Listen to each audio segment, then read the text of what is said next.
Hello, everybody, and welcome to the Unblocked Podcast Network, sponsored by Osteo Strong, where bone health is the most important health, especially as you get older. Please follow us on all forms of social media: Twitter, Facebook, Instagram, LinkedIn, everything you can possibly do. That we are there. YouTube. We're thrilled tonight to have a special guest, Travis Cozart. Travis Cozart is the greatest athlete you've probably never heard of. And I was Travis's football coach in 1990 and 91 at Lenore City High School. Uh, I had been a grad assistant at Auburn, Bo Jackson's freshman year, and got to witness that and see that up close and personal. And Travis Cozart is the second best athlete I have ever been around live. And that includes multiple guys I've coached that have played in the NFL, Canadian Football League, et cetera. Travis's story is one of a great start, a tough middle, and a tremendous finish that he's heading on to right now. And we're just looking forward to hearing that story and hearing from him. Travis, welcome to our show. We're so happy to have you here, buddy. Well, thank you, Coach. Thank you for having me. Super excited. Very appreciative of you reaching out and inviting me onto your show. Travis, and if folks don't know Lenore City, Tennessee, it was my first high school coaching job. I had been in college coaching my whole life, and it was a culture shock for me to just go into high school coaching, period. But all the other things that came with it. And then to inherit a football team, I think our first year we had 41 guys counting freshmen, and only one African American on the team. Yeah, I think we only had 3 African American kids in the entire school, maybe just 2. I mean, Darwin Jones, you, and if I'm missing somebody, remind me. I can't remember the kid's name from Florida that was up there. So 3 out of 1,000. Yeah. So most of the African American population in that stretch went to Loudon, and were zoned to Loudon, or sort of found their way to Loudon. But I come into this school and inherit a team that had struggled a little bit, but they had been coached well. Dave Moore was a good football coach. They had done some good things. He had won some, and then we throw spring practice together, and I've got this 6'2", 200 probably pound kid at that time, maybe 185 at that time. He sort of grew into the other. Is going to be a sophomore that named Cozart, that just makes my jaw drop. And in terms of his skill set, I mean, where did this guy come from? And and then you don't play your sophomore year. Let's talk about why you didn't play your sophomore year. Oh gosh, I really like basketball as much as I like football, and there was a basketball camp going on, or a basketball tournament, or something was going on with basketball, and we had football practice going on as well. So I had told Coach Riley that I had to go to the dentist, I think it was. I think I told him I had to go to the dentist, and I don't be knowing, being 15, 16-year-old, not knowing that there's a thing called fact checking, and he did his fact checking and found out different, that I didn't go to the dentist appointment, and so he held me accountable for that. And he suspended me from the football team and made me go through some things to earn my way back on the team. And being 15, 16 years old, and thinking everything, thinking I'll show him, I transferred to another school, to the rival school. I don't even like saying their name, but went there and went out, tried to go out for the football team. And right before the jamboree, the coach at that school told me while we was getting ready to come out of the locker room for the jamboree, and we was actually playing you guys in the jamboree that night as well, and told me that I was ineligible. And so, from that point right there, football for my sophomore year was a wash. And, I found my way Well, back home. let me tell Brandon and the audience what you did, to get back. And yes, he missed a workout, and trust me, I did not want to remove Travis Cozart from the football team. No. That was one of the hardest things I have ever done. But I cared enough about him to make him do right. And it's not like I didn't give him multiple opportunities to do right. He was in my office, and I said, look, tell me where you were. Just tell me the truth, and we'll do a little running, and we'll be done with this. I was at the dentist. All right. What's the dentist's name? He gives me the dentist's name. I pick up the phone and get the phone book. I'm about to call the dentist and ask them if that's where you were yesterday. Tell me where you were, and this is over with. I was at the dentist. Well, of course, I called the dentist, and the dentist says they don't even know who he is. And I said, buddy, you're not getting removed from the team for missing workouts. You're getting removed from the team for lying to me. And that was the whole issue. Fast forward, he transfers back into Lenoir City. We make the playoffs. Region runner-up that year. We make the playoffs. We're playing the number one team in the state in the first round. They're a split-back beer team out of Powell. They were really good.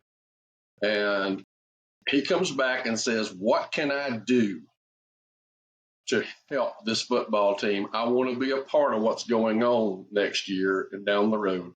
And I said, you can come out and be the scout team quarterback this week and run the split back veer. And look, these guys hate you right now. They are so mad at you for what you did. And I'm going to let them sling you all over this field if they can get their hands on you for a couple of days. And you be quiet. You say, yes, sir. You go get back in the huddle and do what I've asked you to do. And everything's going to be fine, because it's not about earning my respect. It's about earning their respect back. And Travis Cozart came out there and ran the scout team that week, and was the greatest scout team quarterback of all time. And we actually led them going into the fourth quarter. And a lot of it had to do with what he did. But the other thing it did, the biggest thing it did, was it transitioned him back into being a Lenoir City Panther. And you could see the players just go, gosh, I mean, he ain't got to do this. Was it a respected leader, Coach? Like, you know when you see a respected leader. Well, he was until that moment they'd have killed him. Yeah. If gotten a chance. And but after that, he was welcomed back in the locker room. He was welcomed back in the building. He was a tremendous basketball player. He led our basketball team that winter, and every year he was there. I mean, he just happened to be one of those 6'2" power forwards that could play above the rim. But the football world is looking for 6'2", 220-pound guys who run 4.45. The basketball world really isn't that much, and so. Travis, I'm going to get us through high school because of the rest of your stories I want to get to. Travis then the next year ran for over 2,000 yards at Lenoir City his junior year. We won I think the only region championship, district championship that's been won there in the 1991 season. They have not won another one since then, I do not believe.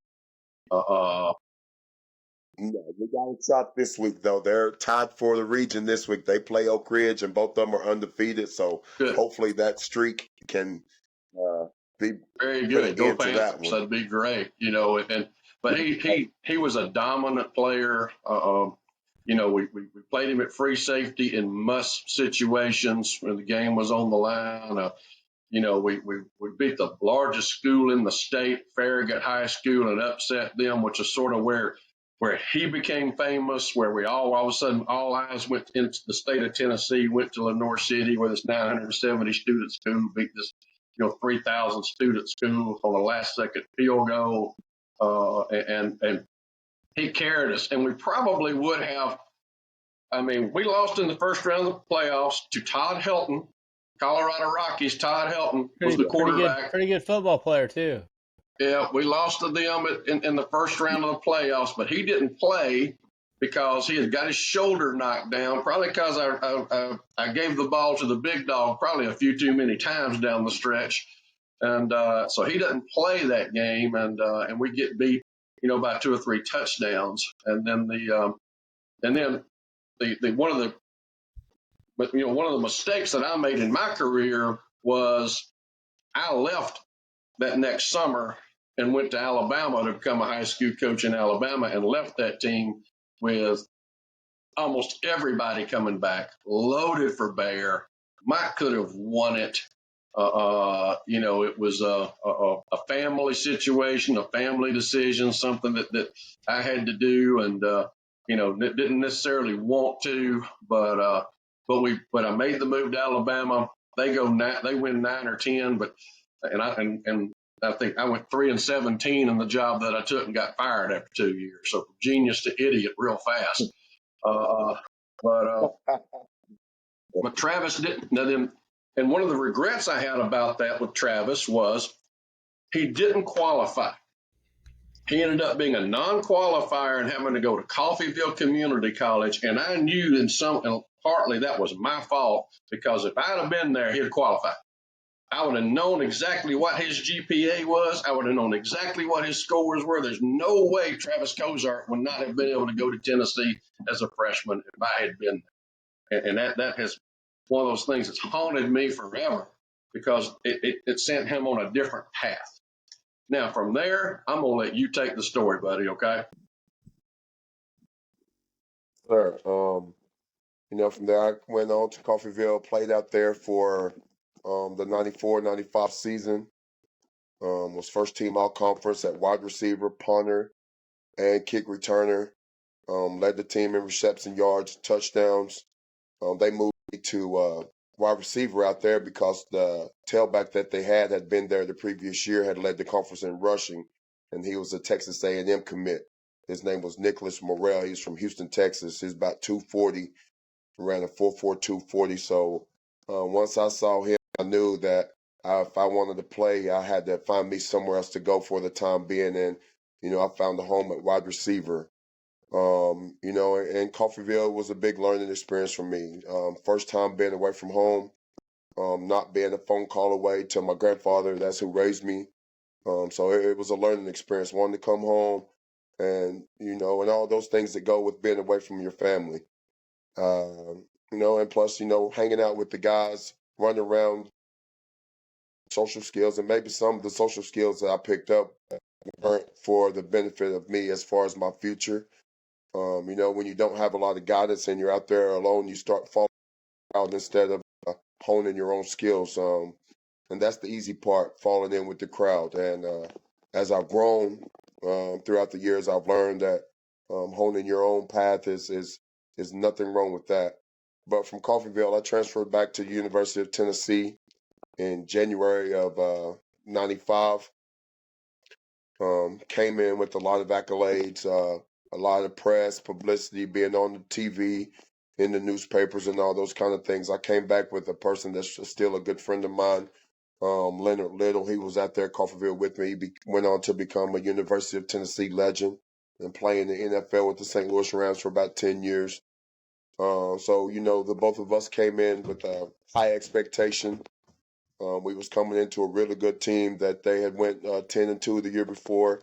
That was led by an NFL Hall of Fame quarterback. They had several guys around us: Jay Graham, NFL running back, Joey Kent, Marcus Nash, Andy McCullough, a lot of stud athletes out there on the offensive and defensive side of the ball.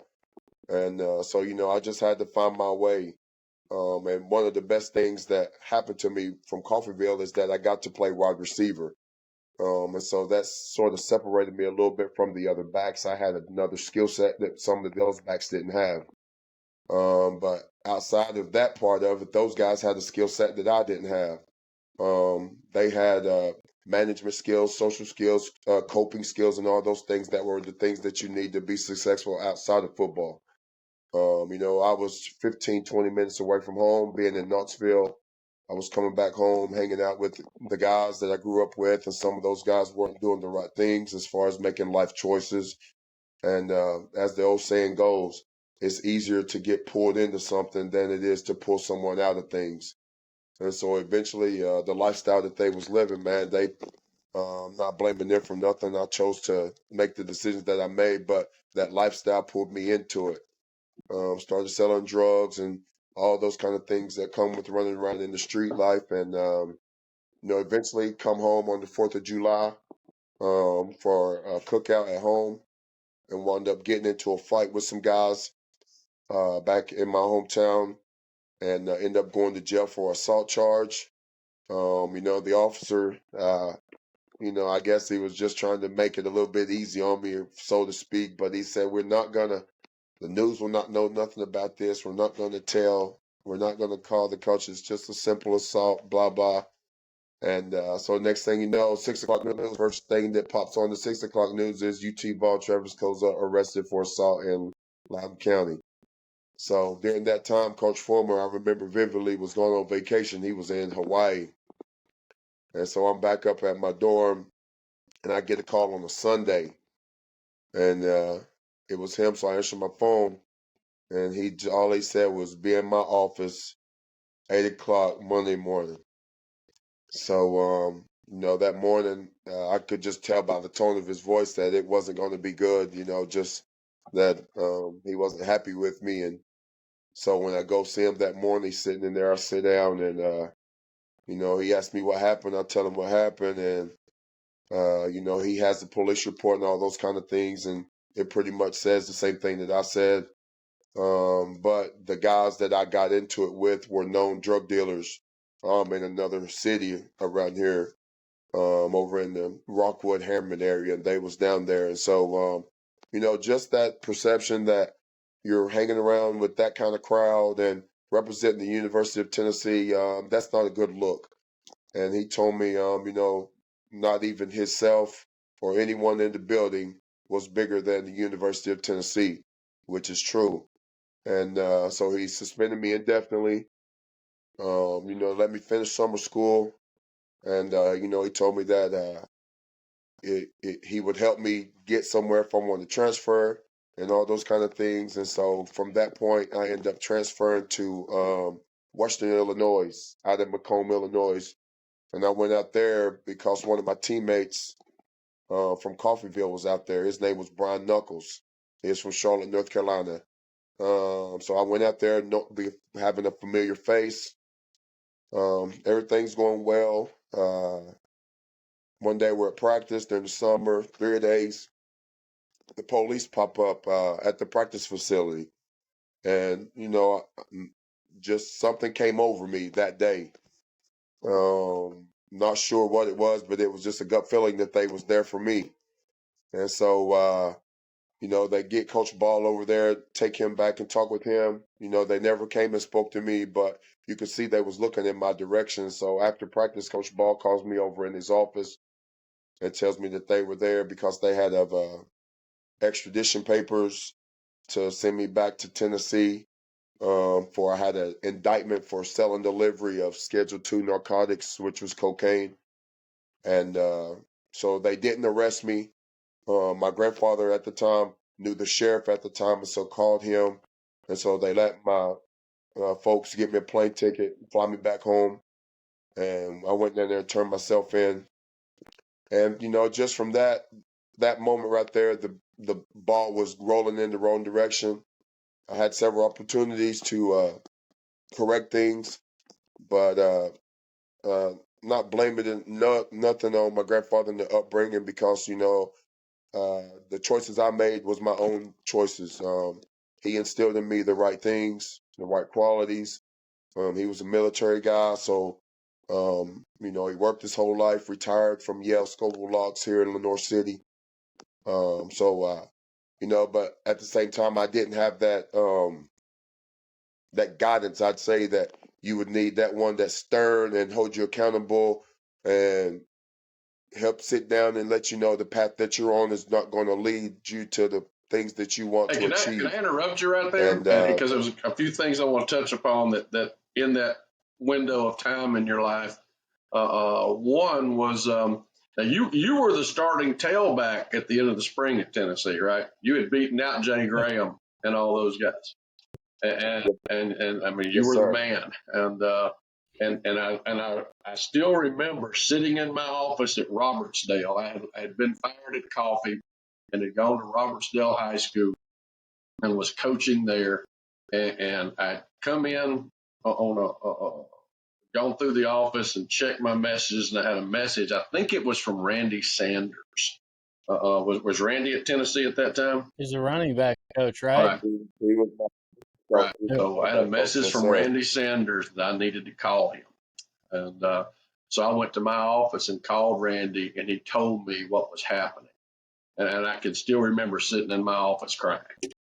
You know that you know what had happened, and still for myself feeling some level of accountability for that, years later, that maybe I could have helped, maybe I could have done, been you know you know a little bit more of a steadying influence on you if I was still there, but and then didn't I want to say, Travis, didn't it in August, September, somewhere along in there, I want to say the did you play in the Canadian Football League like at 19 years old? Yeah. Yes, I was. I got a tryout. I met a guy from Knoxville who had some ties in the Canadian League, had been an agent for some UT players over there named Mark Hancock. He's still a good friend of mine. And he got me a tryout with back then there was Canadian League teams in the Shreveport or United somebody, States. wasn't it? Yes, sir. I got a tryout with the Shreveport Pirates, and their head coach at the time was NFL Hall of Famer Forrest Gregg, Mm-hmm. played with the Green Bay Packers. And his son was my position coach. So yeah, I went down there and tried out for him, man, and they liked what they saw. One thing they was impressed with, the film that they saw was from Coffeyville, so they saw me Right. running punt returns. And so I remember one of the things that they said, they was like, we didn't think you was this big, because on film you run like a little small guy. And so having that size along with speed has been back in my football days was a big plus for me. But yeah, I went out there and played. I started the last 6 games. Was able to get my family in town for my first start was against the Memphis Mad Dogs down at the Liberty Bowl in Memphis on my 21st birthday. I was actually turning 21 that game. And I got my first start and first touchdown that game in front of my family. So and from that point on, finished out the season with Shreveport. And the teams in the states weren't making enough money to pay their players as far as attendance and those kind of things. And so the league sort of had a supplemental draft for the teams in the states. And so I was drafted by the Calgary Stampeders. And so I moved to Calgary, I want to say, I guess maybe April of the following year. And I ended up hurting my shoulder up there during training camp. And they gave me a severance pay, and I came back home and got my shoulder rehabbed and all those kind of things. But was still dibbling and dabbling, running around in the streets, hanging with the knuckleheads and running around with the wrong crowd. And so during that time, Mark, he's had met some folks and got me a workout with the Kansas City Chiefs. But I went to Kansas City, had a workout with them, ran a really good 40 time, and failed the drug test. So from that point, come back home, dealing with the shame and all those things of not doing the right thing, not making the right decision. And I know, and again, I lived in that community long enough to know. Well, let me back up. I saw you play on TV in Canada when you were with Shreveport. I'm toting one of my little girls at the time, who's now 31 years old, through the house playing with her. And Canadian football games were being televised at that time. Not a lot, but in some markets. And in Mhm. Robertsdale, we had a Shreveport game. It was on. And it's just football, so I've got it on. I mean, because football's on. And all of a sudden, I hear, Travis Cozart runs for 8 yards. I said, what? And I throw her down and run in there. And what in the world? And there you are. So that was really cool to see you play. But also, I know, fast forward, that the I'm sure that, which what makes your story so amazing on the back end, that you got a lot of looks, a lot of I told you so's, I told you he would never make it, I told you, blah blah blah blah blah, he didn't have what it takes, all those things. I'm sure you had to live with a lot of that once you came back home. Oh yeah, for sure. That caused me a lot of grief. As far as getting in fights with people and all those kind of things. And just having to live with the failure of not achieving the things that you had set forth, that the goals that I wanted, and to give the ones that didn't believe in me the right to say I knew it. So that has been sort of a mantra for me to make sure that this time around, that those folks that don't believe won't get a chance to say I knew it. But on to back to the football. Went from there, worked out for the Chiefs, worked out for the Dolphins, didn't go well. Finally got a workout with the St. Louis Rams. I had met Dick Vermeil. He was working for CBS I had went to UT on the Florida-Tennessee game on a recruiting trip. And I met him there. And he was the director of player personnel with the Kansas City Chiefs before he got the job with the St. Louis Rams. And so I went out there, got the workout, ran a really good 40 time, didn't drop a ball, passed the drug test, and ended up signing with the Rams in December of '96. Lo and behold, that my past was about to catch up with me. During that time as well, I had come home and called an aggravated assault charge for my daughter, who at the time was 15 months old. Ingested some drugs, and I had to go through that process of jail and the news and all those things once again. So it just seemed like couldn't run away from myself. It was nothing but my own influence on myself that was the issue. Thinking I could figure things out or that I knew it all and all those kind of things. And so while I'm there in St. Louis, I had a court date. So I came home to go to court, and they locked me up that day. So from July of '97 up until July of '98, I was locked in the county jail, and I ended up getting a 6-year prison sentence. Went to the penitentiary, went to Brushy Mountain State Prison for intake, and ended up doing my time out in West Tennessee at Hardeman County State Penitentiary. I did 50 months out there, and as the old heads say, the penitentiary is nothing but a criminal convention.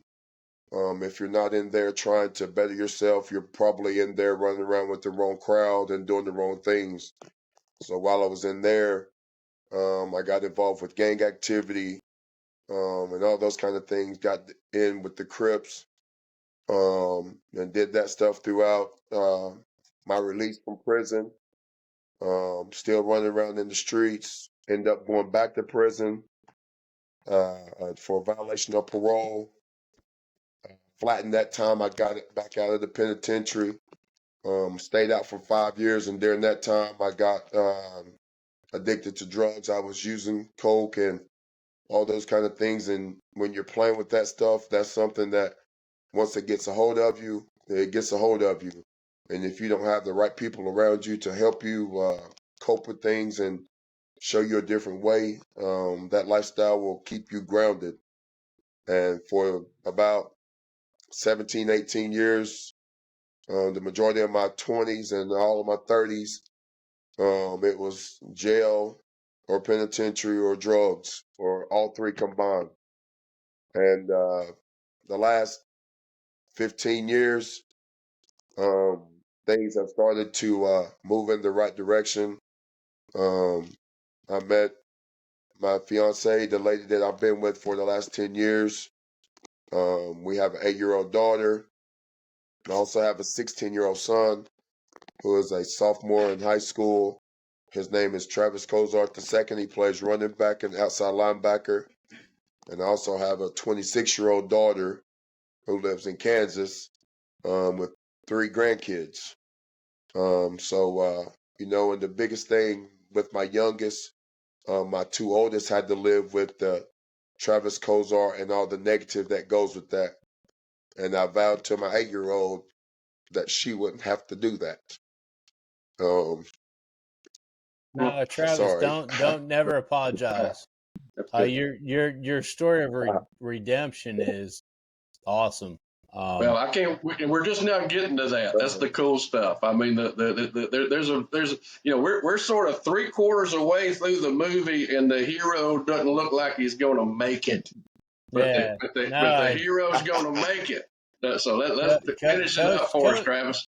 Coach and I talked about it this week, and like we're honored that you'd come on and tell your story, because story to me affects so many different people in so many different ways, and we want to hear the rest of it. So after you compose yourself, because there are so many people that need to hear your story, and that's what you have to understand, that there are so many people that are going down the same path that you're going down. And my Uncle Mike's Team Focus, I don't know if Coach shared that with you. We take fatherless boys and try to provide guidance for them. And appreciate you coming on. If you want to continue the story, you're a coach. You guys already got tears out of me, so. Yes. Just that lifestyle, man. I wanted my youngest Kinsley to see a version of me that maybe my other 2 didn't get to see. Throughout the last 10, 15 years, my fiance's son, he was, at the time when I met her, he was, I think, 9, about to turn 10, a big, strong young fella. And so I sort of talked him into going out for football. And so, not knowing what the end result was going to be, he's never played football. So we go out there, and next thing you know, one of my buddies, I don't know if Coach remembers Chris Mealer, but he was, back in the days, he was coaching down there. And he come up to him and he was like, man, you come and help me coach? And so I was like, man, they're not going to let me coach. Considering my past and the things that I've been through. I was on probation, bouncing around job to job, and all the things, all the baggage that was with me. I just didn't expect to get a positive result when I was asked for that. And so he was like, man, just come with me. And he took me over to the president of the Leno City Youth Football Club at the time, was Stephen Smith. I don't know if Coach remembers Stephen Smith. But Stephen, we talked to him, and I told Stephen, I said, if you give me a chance, I promise you won't hear a negative thing about my name.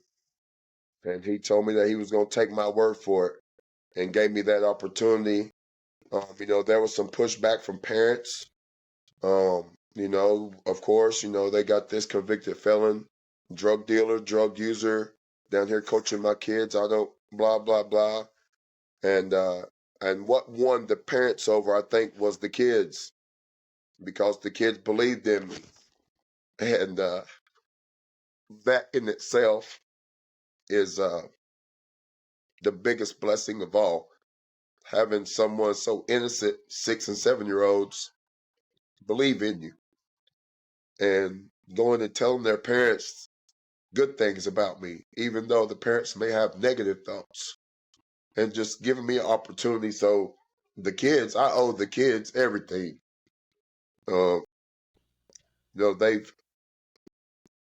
It's hard to let down a 6-year-old or 7-year-old, and I've got about 10 years worth of kids that I've coached, that their eyes are on me.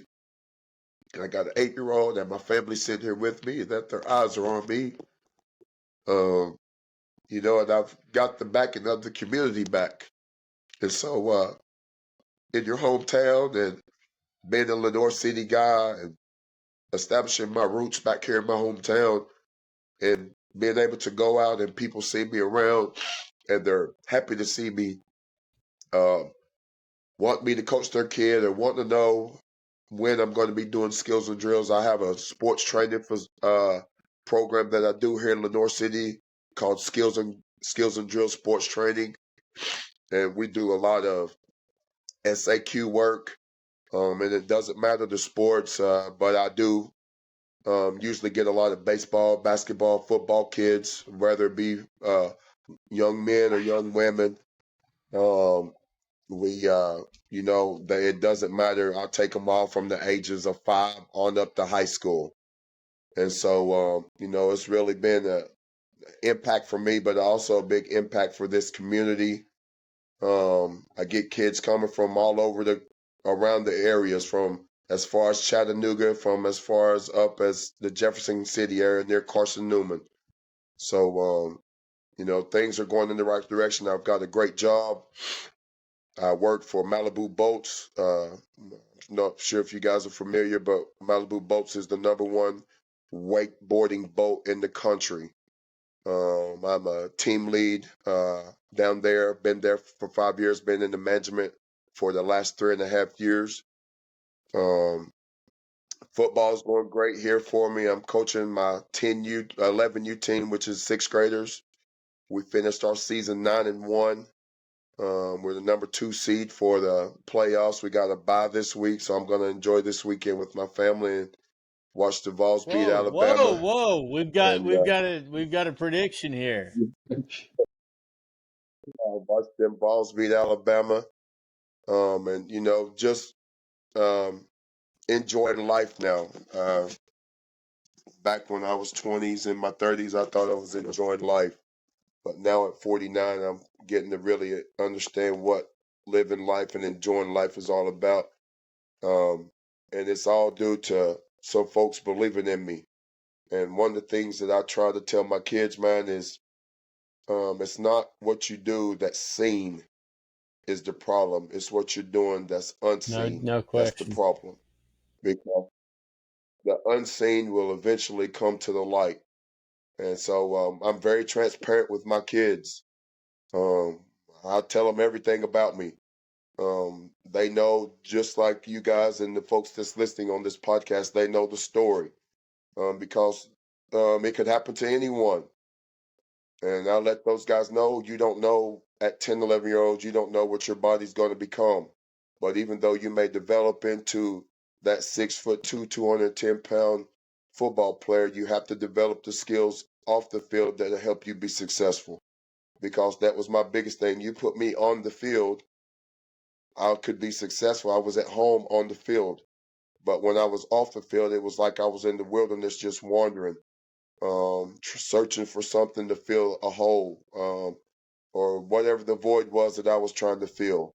You know, I'm just blessed to be here, thankful, because there was a time that I didn't think I was going to make it, and everybody else didn't think I was going to make it, whether it was from being shot in the neck at point blank range, or the drug overdose and having a heart attack and going through kidney failure, been in critical condition in ICU for 33 days, ballooning up to 320 pounds because my kidneys wasn't functioning, going through dialysis 3 times a week, to having some praying uncles and aunties that came and prayed for me and believed that my kidneys would start functioning. And next thing you know, you see God's hand show itself, and I haven't had kidney issues in the last 17 years. The drug problem is a thing of the past. I've been able to reach out to and go speak with people that are addicted. Been able to talk at some of the church functions and give my testimony at several churches here in the community. and not only to churches in the community, but to the kids in the community and the other communities surrounding here. I had the opportunity to go speak to the football teams at several schools, to coach over 10 years worth of kids. So you can put a number on that, I'm not sure, but from football, baseball to basketball, I've been involved in it, and it's all because someone gave me an opportunity. And that was the good Lord, and He surrounded me with the right people, and gave me a different heart and a different mindset. Because if it was up to me, I'd probably be doing the same thing that I was doing, um, in the penitentiary or in the graveyard, and someone coming to see me there. So I'm just blessed and thankful. Um, there's so many people that I could give shouts out to, and I would forget someone. But just know that the seed that was planted by Coach Riley has been watered by many, and the Bible tells that one plants, the other one watereth, and those kind of things. But I talk about him often. Who I could be sitting in here in the living room with Angela, and something about Coach Riley, you pop up, and I'll be like, man, one time Coach Riley, blah, blah, blah. It's just so much. In 1 year that a man gave a 16-year-old, that he still stands on a lot of those things at 49. And for that, I just want to say thank you for being one of the first, if not the first, to believe in Travis, me. I remember when you took to that, I'm short with this one. He took me to the University of Tennessee football camp. Never been to a football camp before in my life. And when Johnny Majors was up there, so it was a bunch of kids up there. I'm here from Leonard City, and this kid's up there from all over the country. And so the coaches were back there talking. We was doing something, and Coach Riley called me up there, and he says, this right here is the best athlete at the camp. He says he can do anything. So I remember they was back there punting or doing something, and he told me, he said, go punt. You remember that? And I go there, and I punted it, and it's probably my best punt ever, probably about 60 yards, just crushed it. So there were some guys over there, they was passing the football. He sends me over there. Show him that arm you got. So I chunked the ball, probably about 70 yards, probably ran like a 4.45 40, 4.52 40. First time I think I ever run a 40. But just the belief that he had in me on that kind of stage right there just is something that, a memory that sticks with me. And that's the same kind of energy that he has had for me at 16-year-old is the same energy that I give to these 11-year-olds that Well, I I'm can say coaching right this, now. Travis, and the Brian, we had a 25-year reunion of that 91 championship team in 2016. And it was one of the just most wonderful weekends of my life. And you go back in time almost when you go back there, and I knew Travis had a lot of good things going on, and because I mean almost all of that team, almost every one of those players are Facebook friends with me. 25 years later, I have seen their kids grow up. I've seen all that they're into, the people they've become. So we have that reunion, and we go down. They take us down on the field in between quarters to honor the team for being the champions. And the entire stadium stood and with one of the greatest ovations I've ever been around as a coach or a player. And the entire team and the coaching staff walked all the way to the end of the box down there and stood and paid their respects to that football team. And I mean, literally bowing down to that football team to show their appreciation. But that's when I knew then for sure that he was okay. That weekend I knew that Travis Cozart was okay. and that he was fine. And now he's, I mean, I'm sure a good part of the Lenore City football team have come through his teams and through his skill and drills. The impact that he has had on that community, long haul now, will be forever, will be everlasting. And then, buddy, that will be your, when you get older, it ain't about being, a young buck and all the stuff that you accomplish. It's about legacy. In the back end, it becomes about legacy. And your legacy is going to be one of a person that impacted a community in ways that they will talk about you long after you are gone. And it's going to be the redemption of Travis Cozart, the impact of Travis Cozart, not the guy who made all kinds of errors as a young person. And I am so proud of you. I mean, I love you, and I am so proud of you. And just thank you for coming on here, man. And I tell you what, we're going to do everything we can to get this particular podcast to as many people as we possibly can, because ESPN ought to do a 30 for 30 on you.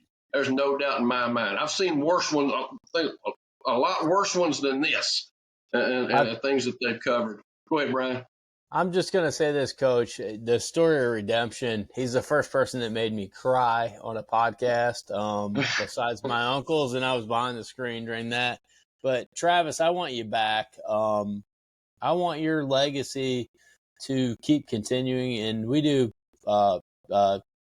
fatherless boys charity. It's called Team Focus, and I'd like you to be a part of that, too. We're actually in Maryville, and I think your story just needs to be told, and collect yourself whatever you do, but redemption, God is good. God is great. And every day he makes miracles happen. And I'll tell you what, your story needs to be shared with so many people, because it's needed now.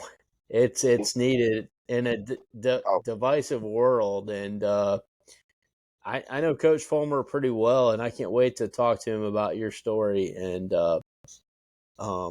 you're invited back anytime you want to come on the Unblocked podcast. But gather yourself because we're gonna do some top 5 here. I've got Keith's. Coach, do you have yours? You want to go first? I have mine, and especially since the fact that he's done. I mean, I'm going to the Alabama-Tennessee game Saturday. Susan's an Alabama grad, third generation Alabama grad. Travis is saying the Vols are going to kick the Tide's rear end. Travis is look now. He is still all that. I know he's redemptive, but he's also a trash talker now. I know that. I see. I mean, he's a Dallas. If you're a Dallas Cowboy fan, you don't want no part of Travis Cozart. He will wear you about being a Cowboy fan. So, so all right, I'm gonna do my top 5 real quick. NFL. I've got the Dolphins 1, the 49ers 2, the Eagles 3, the Chiefs 4, and the Lions 5. Okay, Coach, we're going to go on to my top 5 in the NFL, and then we'll circle back to college. But we're going to Travis, so get ready for your top 5 NFL. My top 5 NFL today, Rocky Alt Jinx is real, but we'll talk about that in college. I got Philly, I got San Francisco, Miami, KC, and the Detroit Lions. Keith's top 5, he's got San Francisco. It's a little bit different than mine. Philly, Miami, KC, and Detroit. So it's the same 5, just in different order. Different order. So Travis, who's your top 5 in the NFL right now? My NFL top 5 until you beat the champs, they're still number 1, and that's the Chiefs. I think the 49ers number 2. I'll take the Eagles number 3, Dolphins number 4, and I like the up-and-coming Detroit Lions at number 5. That place is amazing right now. Dan Campbell's got it going on. So until they get beat, hopefully this weekend against my Baltimore Ravens, they get beat. So go ahead, Coach, with your college. And everybody had the same 5, which is just in different order. So that's pretty interesting. NCAA, I mean, I'm back to what he said about you're the champ until somebody beats you. Georgia's won until somebody beats Michigan's 2 until somebody beats them. Ohio State's 3 until somebody beats them. Florida State 4, Oklahoma 5 are my top 5. Okay. I'm going to go ahead and give you Keith, if I can find it here with my eyesight. He's got Georgia number 1. I'm not sure how he did this, but he's got Georgia number 1, Ohio State Buckeyes number 2, Washington number 3, Oklahoma number 4, and somehow with last week's Michigan game, he moved them down to number 5, which is okay. But my poll coach has made a significant change this week. All right. I've taken Michigan, my school, J.J. McCarthy over here, best quarterback in college football. I've taken them to number 1 because the committee is going to come out around Halloween. Heather Dinish said end of the month. They're going to come out with and no other poll matters besides the committees once they come out with it. So I'm taking Michigan number 1. I'm taking FSU number 2. I've moved Georgia down to number 3, Coach. The SEC is no longer the most dominant league in the country. So, and then I went with Georgia, Michigan, FSU, Michigan, Georgia, FSU, Oklahoma, and I'll tell you, my number 5 right now, Coach, can you guess it? Oh, no. Go ahead. I'm guessing Alabama. I'm taking Nick Saban to keep improving, and he'll be at number 5 very soon. Travis, what do you got for your top 5? I'm sticking with Georgia. And if you notice throughout the Southeastern Conference, the big dogs that have been the big dogs for a while, everyone's struggling because of quarterback play. Absolutely. That is like obvious. Quarterback play has really fell off in the SEC. But I'm sticking with Georgia, number 1. I'll give you Ohio State 2, Michigan 3. And then I've got a surprise one right here because the kid was a University of Tennessee commit and Coach Pruitt let him go, and that's Michael Penix and the Washington Huskies. They're good. So, yes, I think those dudes are going to be a problem, and I like Oklahoma at let me ask 5. you this, Travis: Do you like Corvallis in Oklahoma or Oregon State? Coach, he gives no love to the Big 12 or Pac-12. Oregon State. I think they got a nice squad. I really haven't been able to see them on television a lot.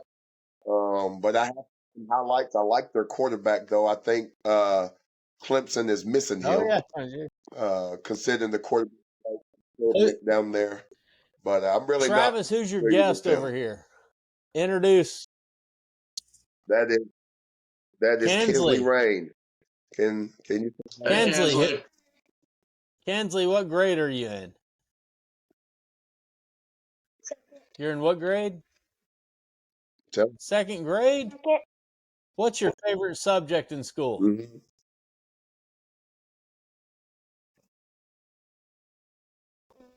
There you go. That was mine. That was me. PE major, I knew you'd come through. Recess or lunch, I knew it was going to be one of the two. Atta girl. So, and you're rooting for Tennessee to beat Alabama this week. Okay, so you're a ball. All right, Coach. Wrap us up, Coach. Look, I'm going to come back on your picks just for 2 things to pick at you. One, Keith threw Washington in there just because he's a pot stirrer. In the top there, he put number Michigan 3. 5. He said him at 2 or 3 for 3 weeks. And now Brian's biggest following of people are Michigan people and Florida State people. So he puts them at 1 and 2 because he is sucking up to them unbelievably. I mean, that is just a suck up job if there ever was one. And you're right. I have no love still for the Pac-12 until they beat somebody east of the Mississippi. Until that point in time, I don't have any love for them. So SEC, as far as I go. Travis, he's never had a squirrel burger in Corvallis, Oregon. So, and It's not. that's on Coach, not me. I mean, So, I have nothing against Corvallis. I mean, I'm sure it's a wonderful place to visit. Wonderful. Oh shoot, Travis, yeah, you're invited back anytime you want to come back. Just let Coach or I know. Thank you for coming on, buddy. Yes, sir. I just want to say thank you to you guys, man. Thank you, Coach, for reaching out to me. Thank you to Brian for reaching out to me and allowing me to just tell a little bit about myself, because maybe just a little bit about me can change a little bit about If you someone make else. one person listen to your story and make a difference, it was so worth it for all of us. So, thank you, partner. Sir. We're about. With the team focus stuff, just I will. give me a shout. I'll get your number from Coach. So we'll be good there. That one year I was at Maryville College, we did some team focus stuff at Maryville College that year. So I know they're involved there. So that's just right down the road from you. So that's something we could get him involved in quickly. But anyhow, a little longer version of the Unblocked Podcast Network, but rightfully so, deservedly so. Coach, our shows are getting better, so we need to go longer. Hey, no doubt about it. We appreciate you watching. Follow us on all social media. We look forward to seeing you here in a few days. For Travis, Cozart, Brian Godfrey, I'm Coach Riley. We'll see you soon. Go Vols.